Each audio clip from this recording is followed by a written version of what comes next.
Om Swastiastu, perkenalkan saya Sri Damayanti dari Prodi S1 Pendidikan Bahasa Inggris. Pada kesempatan kali ini saya akan mempresentasikan LKM 4 Agama Hindu mengenai catur marga dan tempat suci. Baik, langsung saja ke materinya. Nah, catur marga berasal dari bahasa Sanskerta. Catur berarti 4, sedangkan marga berarti jalan.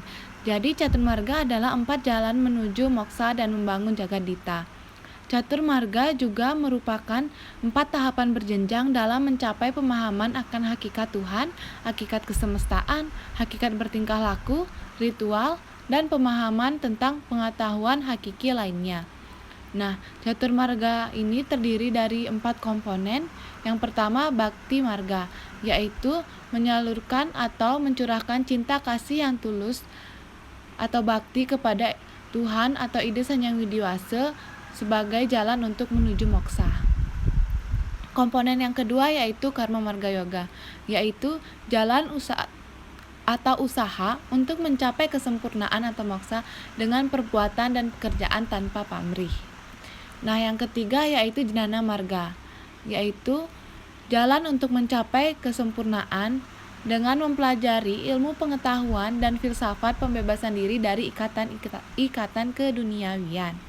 Nah, yang terakhir yaitu Raja Marga, ya berarti suatu jalan mistik atau rohani untuk mencapai moksa dan mengajarkan bagaimana mengendalikan indria-indria dan vriti mental atau gejolak pikiran yang muncul melalui tapa, brata, yoga, dan semedi. Langsung ke materi berikutnya yaitu cerita keledai yang terperosok ke dalam lubang dalam catur marga. Nah, diceritakan ada seorang pedagang sedang melakukan perjalanan hampir sehari penuh bersama dengan keledai tuanya. Setelah mengadakan perjalanan jauh tersebut, pedagang itu bermaksud beristirahat di bawah sebuah pohon yang rindang. Karena kasihan melihat keledai tuanya juga kelelahan, pedagang itu melepaskan beban berat dari punggung keledai. Ia tidak mengikat keledai tuanya dan membiarkan keledai itu beristirahat sambil memakan daun-daun di sekitar tempat itu. Pedagang itu kelelahan sekali dan sangat menikmati istirahatnya. Setelah menyantap sedikit bekal, ia mulai terkantuk. Keledainya pergi entah kemana dan ternyata terperosok dalam lubang. Dan keledai itu perlu pertolongan. Nah, bagaimana cara menolong keledai itu? Sesuai dengan catur marga, apa yang Anda lakukan terhadap keledai itu? Menurut saya, sesuai ajaran catur marga yaitu karma marga, di mana segala pekerjaan yang dilakukan sesuai dengan swadharma maka akan memperoleh kebebasan. Oleh karena itu, pedagang seharusnya membantu keledainya untuk keluar dari lubang atau meminta bantuan orang lain untuk mengeluarkan keledainya tersebut, karena keledainya itu telah berjasa membantunya selama ini. Lanjut materi berikutnya yaitu dalam jalan bakti disebutkan bahwa jalan menuju Tuhan dengan cara menunjukkan bakti kita, yaitu berbakti, cinta pada Tuhan, dan sesama. Kata kunci dari bakti marga adalah love all. Berarti sayangi Tuhanmu, sayangi keluargamu, sayangi teman-temanmu, bahkan kau harus menyayangi musuhmu. Sayangi semua. Nah, contohnya dalam kehidupan sehari-hari yaitu melaksanakan Trisandya sebagai wujud bakti ke hadapan ide Sanyang Widiwasa. Yang kedua, menyayangi dan menghormati keluarga serta orang-orang di sekitar kita. Lalu ada menyayangi hewan sebagai ciptaannya. Dan yang terakhir, merawat dan menjaga lingkungan. Bisa disimpulkan bahwa kita melaksanakan ajaran Trihita Karana dalam kehidupan sehari-hari. Baik, materi selanjutnya yaitu dalam kitab suci Weda kita jumpai beberapa mantra tentang bakti, salah satunya Arcata, Prarcata, Priyam, Edaso, Arcata, Arcantu, Putraka, Utu, Puramna, Darsvarcata, yaitu Rigveda bab 8 bait 69 sloka 8, yang berarti pujalah dia sepenuh hati, oh cendikiawan, pujalah dia, semogalah semua anak-anak ikut memujanya.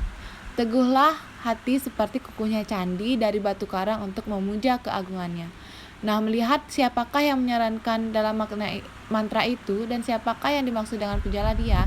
Nah, dari maknanya kita bisa tahu bahwa yang dimaksud dia dalam kalimat pujalah dia adalah Tuhan atau ide Sanyang Widiwasa. Dan sloka ini disarankan kepada seluruh umat Hindu. Nah, langsung saja ke materi berikutnya. yaitu penerapan Bhagavad Gita bab 3 bait 19 yang berisi Tasmat asakta satatam karyam karma samacara asakto hi acaram kama param apnoti purusah. Artinya, oleh karena itu laksanakanlah segala kerja sebagai kewajiban tanpa terikat pada hasilnya. Sebab dengan melakukan kegiatan kerja yang bebas dari keterikatan, orang itu sesungguhnya akan mencapai yang utama. Contohnya dalam kehidupan yaitu tidak mengeluh saat melakukan pekerjaan, bantu orang tua kita dengan ikhlas, menolong sesama tanpa mengharapkan imbalan atau balasan, dan melakukan pekerjaan sebaik mungkin karena kita menyukai pekerjaan tersebut bukan karena menginginkan hasilnya. Baik, materi berikutnya yaitu jenis dan fungsi pura. Nah, penggolongannya dapat dibagi sebagai berikut. Berdasarkan fungsi, pura dikelompokkan menjadi yang pertama pura jagat, yaitu pura yang berfungsi sebagai tempat suci untuk memuja Yang Widiwasa dengan segala manifestasinya. Contoh pura Kayangan 3 dan pura Kayangan Jagat. Yang kedua, pura kawitan, yaitu pura yang berfungsi sebagai tempat suci untuk memuja Atma Siddhi Dewata atau roh suci leluhur. Contohnya pura Paibon, pura Dadia, dan pura Pedarman.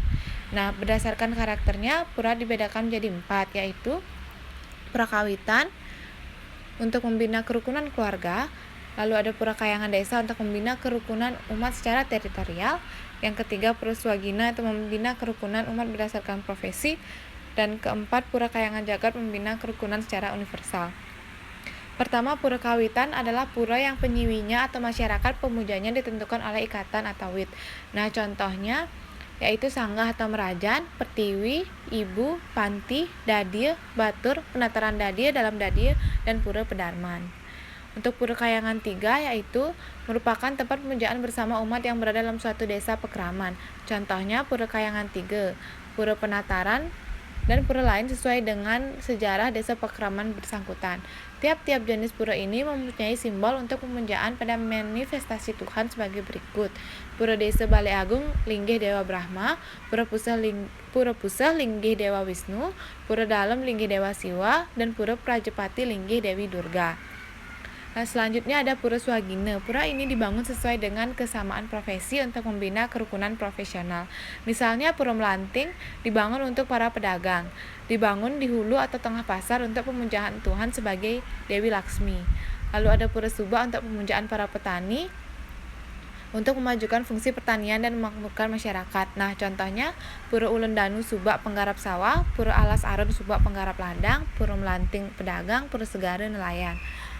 Selanjutnya sebagai pemujaan Tuhan dengan segala manifestasinya dan untuk membina kerukunan yang universal, pura di Bali berdasarkan mata anginnya dapat dikelompokkan dalam 4 membuana, yaitu pura Besake arah timur laut, pura Lempuyang arah timur, pura Andekasa arah selatan, pura Goa Lawah tenggara, pura Uluwatu barat daya, pura Batu Karu barat, pura Puncak Mangu barat laut, pura Batur utara, dan pura Pusaring Jagat arah tengah.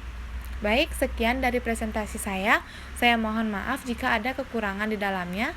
Saya harap presentasi ini dapat menambah wawasan dan pengetahuan kita semua. Saya tutup dengan mengucapkan Param Santi, Om Santi Santi Santi Om.